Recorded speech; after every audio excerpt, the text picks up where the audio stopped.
In this chapter, I will talk about creating crisis in chess or in chess game, or changing the run of play, changing the character of the game. This is a difficult subject because it is not easy to handle. Why would somebody like to create a crisis in a chess game, or why would somebody like to, for example, change the character of the game? It could be for different reasons. In my mind, it could be for 3 different reasons. Number one, let's say you are playing black and you are in a must-win situation. Well, when you're playing white, you're very well prepared. You can get to actually winning chances without necessarily creating crisis. With the black, it is a bit different story. And you sometimes need to take some sort of risks to put your opponent in uncomfortable situation. You put him in an uncomfortable situation by choosing something which he may not like. Second reason is that you believe if you create crisis, you would simply handle them better than your opponent. The third reason is that in the round of play during the game, you simply do not like your position. And this is actually part which I think distinguishes a lot great players from average players. Average player starts to create crisis way too late. So the moment actually when his position is already so bad that it's difficult to create crisis. A really strong player understands on time that his situation is not developing the good way. And then he creates crisis when still there is a spark in a position. There is still a possibility to create a mess and put your opponent on the wrong foot. How to advise on creating crisis? Creating kind of a change of play, change of character of the game, change of run of play. I try to get some kind of similarities between all these examples. Number one is pawn structure. Try to change the pawn structure. As long as pawn structure keeps on changing, the people have a problem to react to it. And then there will be some other elements. I will now start with the game of Vladimir Kramnik. This game he played in a Russian championship a couple of years ago. He was playing with black pieces versus Grandmaster Galkin, Alexander Galkin. And Kramnik was a sort of in a must-win situation. Let's see how did he handle this position with the black, this game with black. His opponent obviously considerably lower rated than Kramnik. We are talking 200 elo points difference. Was probably happy with the draw. Kramnik is black, e4. Is Vladimir going to play his usual Berlin?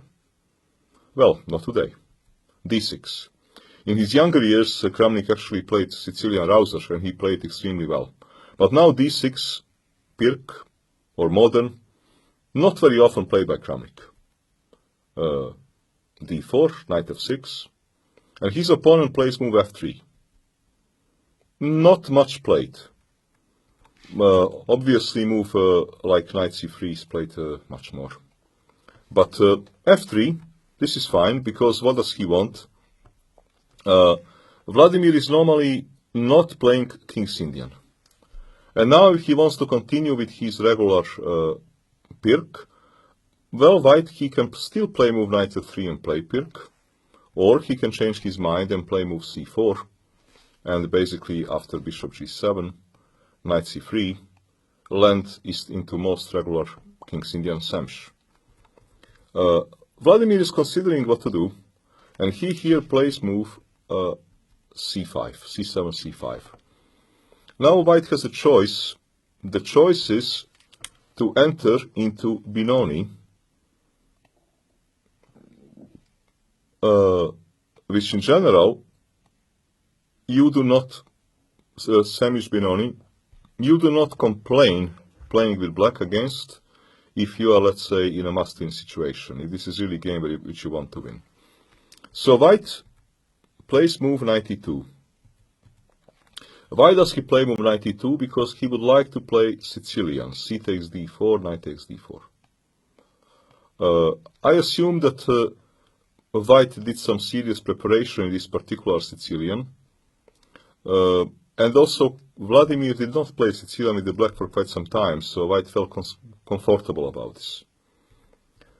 What is a possibility for black to try to do something and avoid the trodden theoretical parts?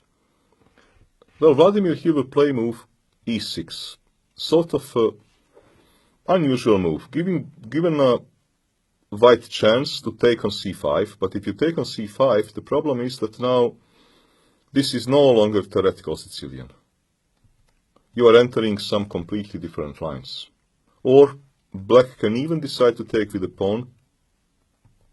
Sorry, black can decide to take with the pawn. If you take with the pawn, you already have sort of unknown position as early as move 6.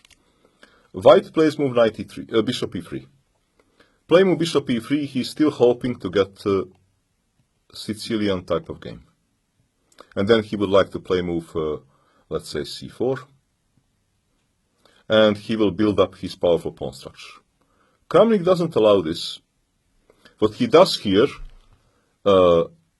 he wants to change the pawn structure. So actually, he's already creating crisis. He plays here move d6 to d5, giving white a choice. Either to play some very strange French by pushing e5, knight of d7. This is very unusual French, where you may argue, yes, black lost the move, because he played d6 and then he pushed e5. But on the other hand, white pushed f3. Also move lost, because white will need to play move f3 to f4. It will be necessary. And also white knight on e2. Perhaps white would rather have the same knight on f3. So white is not exactly in the mood to enter this strange French. And white decides to play move d takes c5. What do we have here? Actually, pawn structure is already non-symmetrical at all. When pawn structure is non-symmetrical, the window leading to a draw is automatically getting much, much smaller. So d takes c5, knight b d7. If white takes on d5, black has a very good position. Definitely able to play for a win, this kind of position. Pawn on g7 cannot be taken because of queen h4 check. Or move knight e3 even better. So we have here open position. So white plays move knight bc3. Why does white play move knight bc3? Because white is hoping for the following. White is hoping for bishop c5. He will take on c5. Knight will take. Now he will take. And dream situation for white. Piece is traded. Isolated pawn. Blockading knight. White slightly better. No risk involved at all. White will be very happy to get such a kind of play. But Vladimir is thinking what to do to keep the fight. And he, of course, takes d takes e4. Pawn structure is already unbalanced so much that actually chances this game would finish as a draw is small. Now black already got what he wanted. It is open fight. White, well, he decides to keep this pawn, because if black gets this pawn back, then black has fantastic game. Let's say if white would take, and black would take.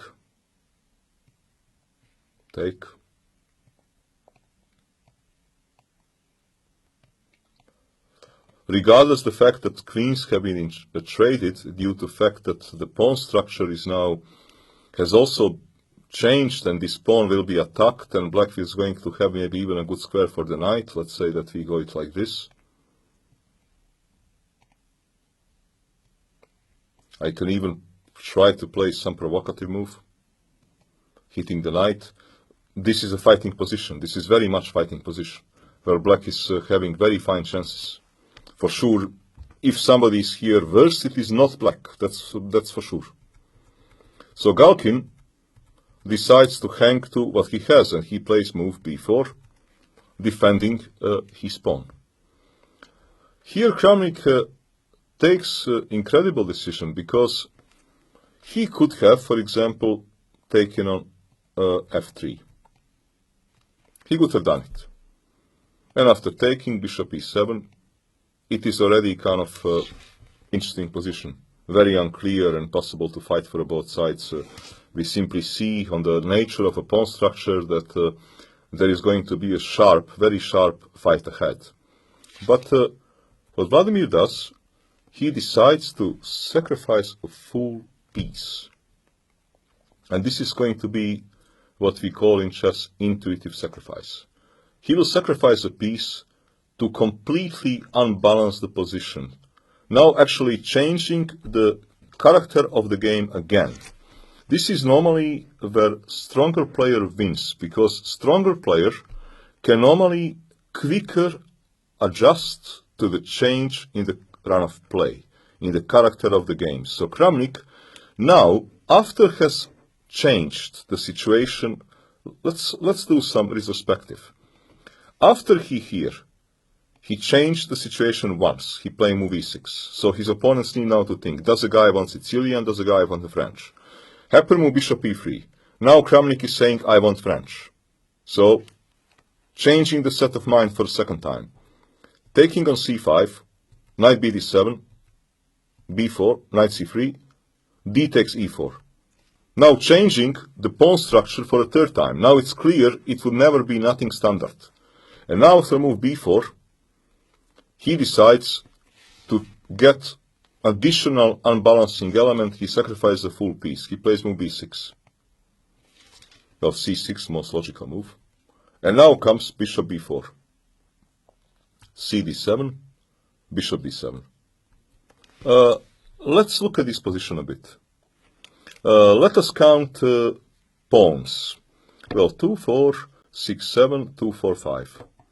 Well, and white can actually grab this pawn soon on e4. So black is having only pawn or two for a sacrifice piece. Is there immediate threat? No, there is no immediate threat. This is typical intuitive sacrifice. Do not get confused by your computer giving you here maybe +1.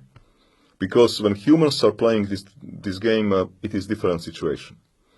What is Vladimir basing his sacrifice on this king? It is going to take a very long time for this king to castle on either side. So black is having tremendous lead in development. Black is also having this pin, which is going to last for quite some time, because, okay, this king is badly placed. And those are black's trumps that he is basing his piece sacrifice on. White is already kind of situation can change so many times that I would not be surprised that white has spent a lot of time and not easy to decide what to do. White plays here move a3, asking this bishop where to go. The obvious bishop will go to square a5. White could have maybe played move queen d4. With idea, if black plays move queen e7, white probably has a better version than the game, because he can simply take on e4. And if black plays move knight d5, now, for example, move queen g7 is probably not very good because of rook f8. But he can start with the move a3. Bishop, let's say a5. And now to take queen g7. Because now if rook f8, obviously bishop h6 will be very bad news, because this bishop is no longer defending the rook. But of course black will not play move bishop a6. Black will here, let's say, play move bishop to c5. And after queen takes g7, black can here take courageous decision to sacrifice a full rook. Check, and even trade the queens. White has here actually not so many moves. This pawn is hanging with actually mating threats, because the bishop is removed, knight c2 is mate in 1. You cannot play move rook c1 because bishop a3, so rook a2 is the most sensible move, defending a pawn. And now let's say can happen take. bishop c6. White is a full rook up, but actually black is having quite a decent compensation. And if you would turn on your computer, he would tell you only like around somewhere like +1 or +0.8 with the moves like rook g1. It is very tricky position for humans. Because obviously there is going to be a lot of mess in this game. Look, even though white is a full rook up, black has already 2 pawns and all white pieces are kind of wrong. But he definitely needed to play move queen d4. Not needed, it was possible. a3 is certainly not a mistake. Both players will for a long time play moves that not clear it was better moves. They were different moves. So bishop a5, queen d4.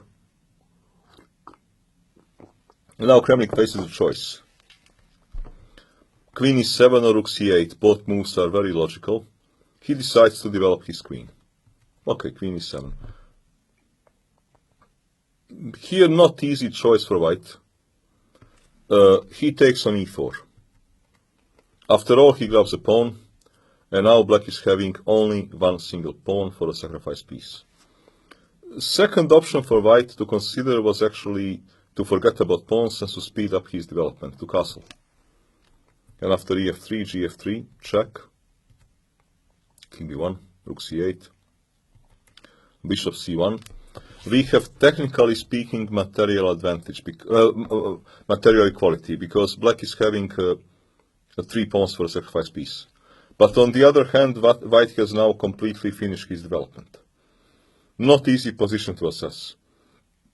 Perhaps white has some small advantage, because this bishop, when this bishop comes to b2, this bishop will guide king very well and will also start exerting pressure on the long diagonal. But Galkin decided to stick to material. F takes e4. Black has only 1 pawn for a piece. Black's compensation, white's king on e1. And a pin. e5. Queen d3, castles. Here probably white here probably made a mistake. He played move bishop g5.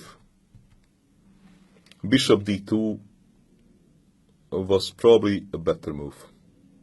Because bishop g5 there will be a small problem. Rook a c8, bishop f6. In general, when you are a piece up and you are defending against attack, it makes sense to trade pieces, right? It makes a lot of sense. But in this particular case, this bishop was perhaps needed on d2 square to protect his king. So bishop f6. Now question is as to how to take this bishop. Kramnik decides to take with a queen. Very logical move. However, taking by pawn had also a lot of logic and was perhaps a better move. Let's say computer suggestion is to take with the pawn. But taking with the pawn is having is better move. Why? Because you cannot solve your king problem. I have now this terrible pin. This pin is now standing. And king cannot move. King cannot move to f2 because queen c5 check will come. And king cannot move because I run into check. So now it is very serious problem. How to move this king and how to save this piece. And maybe the only move is king d1. With the idea to play move knight to d5. So this was something for Kramnik to consider, but I guess that Vladimir, he did not want to weaken his pawn structure. So he took queen f6, which gives white a possibility to castle queenside. Position is completely out of any kind of balance, and black has definitely already a long time ago created the situation where white has to, actually what we call in the chess that the price of a move is high. In such a position, one side is under attack, the other side is a piece down. price of any move is very high, because the game can simply be done in one move. It is not like you are playing a pawn symmetry where you are playing for some small time piece. No, here simply price of a move is high. And this is what Vladimir wanted to achieve. Bishop e6. White does sensible decision. He trades another piece. Makes a lot of sense. Takes. Well, pieces are slowly getting off the board. And black is still full piece down, only one pawn. What does black have? Dark squares. In opposite bishop color positions, the side that is attacking is normally always having good attack. Why? Because, well, opposite color bishop, you can't trade those bishops. What can you do with them? So here white is, fortunately for him, a piece up. So we see, white is probably objectively speaking better, but in game between humans, this is unclear game. Kramnik, he needs to open up the position, so he pushes e4. Hits queen, that threatens mate in 1, right? So next white's move is forced, queen d4.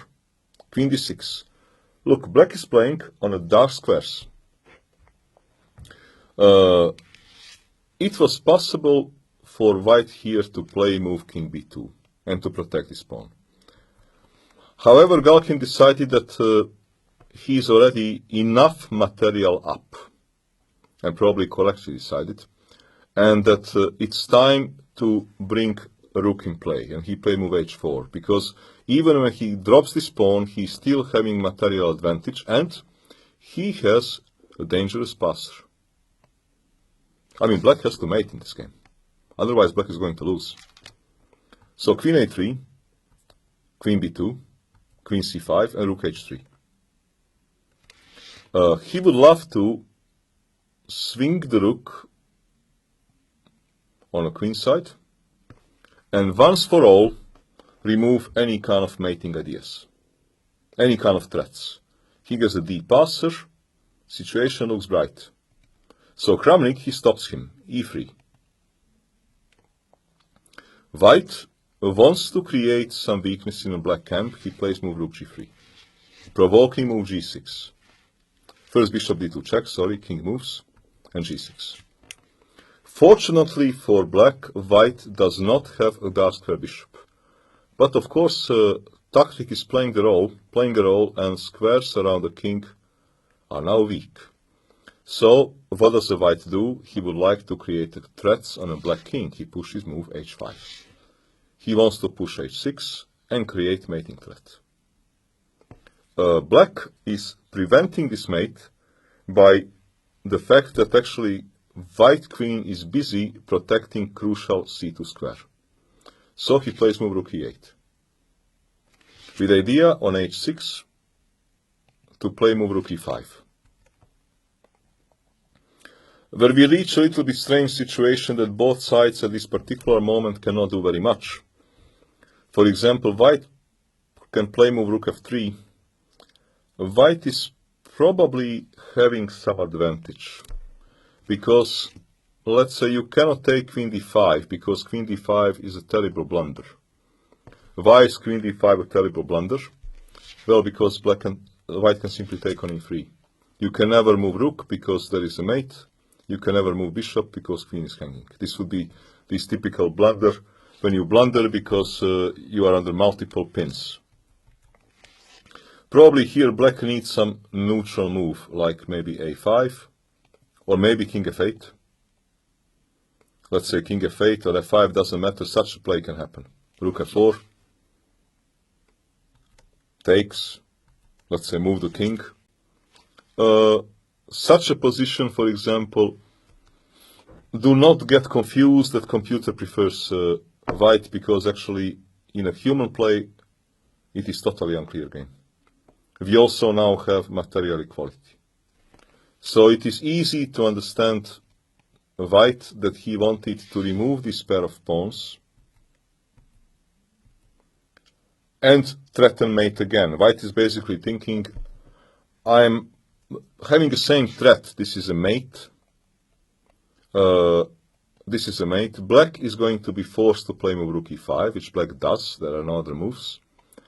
Still, all the pieces are hanging, and white is still having material advantage. Here, most probably the best for white was to maybe improve his rook. So improving a rook so that rook can control also the queen side, by also controlling a mating threat on h8. And after queen d5, now queen is pinned, to try to improve his knight. So that now finally this bishop can come into play on this diagonal, or to block a pawn on e2. That finally this bishop gets some function, because whole game bishop is standing on f1 without any kind of function. But he decided to play move knight c1 immediately, which, okay, advantage of move knight c1 is that he moves a knight before he drops a pawn. Disadvantage is that in such a position, when you move the knight, queen is pinned, so bishop cannot move because queen is under pin. In such a position, a bishop can move. Where to go with the queen? Well, now actually comes the first real mistake in the game. Knight c1 was probably not a good move, because now it is really dangerous. But here comes the losing mistake, queen b3. Ultimately, white breaks down. All these changes of different threats, changes of pieces, changes of character of the play, influence white that finally he breaks down. Only move was queen a2. And after move rook e4, black is having a tremendous attack. I would personally prefer to be black, but game is very far from concluded. It is still a lot of fight. And objectively speaking, actually maybe unclear game. It is not like white is getting mated. It is simply a mess. White play move queen b3. And now actually after rook e4, he is going to lose a full queen. What was white's problem? White probably thought that with knight a2, okay, what's a big deal? I have improved my knight, I have a good queen. e2 is impossible move, because if you play move like e2, bishop is hanging, so I can easily, let's say e2 is a double question mark, because I can easily take, and you can never take back, because, okay, this bishop will drop. So actually this whole situation does not look so bad for white. Looks like white is doing very well. White can also push his pawn. But what is the problem? Can you find in this position, can you find a winning move for black? I will give a hint. The hint is, of course, terribly placed king. How to get to this king now with the queen and the knight, protecting this king very well, and even bishop coming into play. How do you get to this king? How to get to this king? Kramnik won a game in how many moves? 3 more moves was game. How to create a deadly threat here? Think about mating net. How to create a mating net? Vladimir played move queen a5.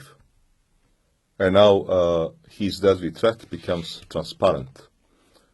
Rook is coming to, an obvious rook is going to come to b4, and rook is taboo because there is going to be mate on a1. So white is going to lose queen, and there is little he can do. Actually, there is nothing he can do about this. He played move bishop a6, hitting on rook.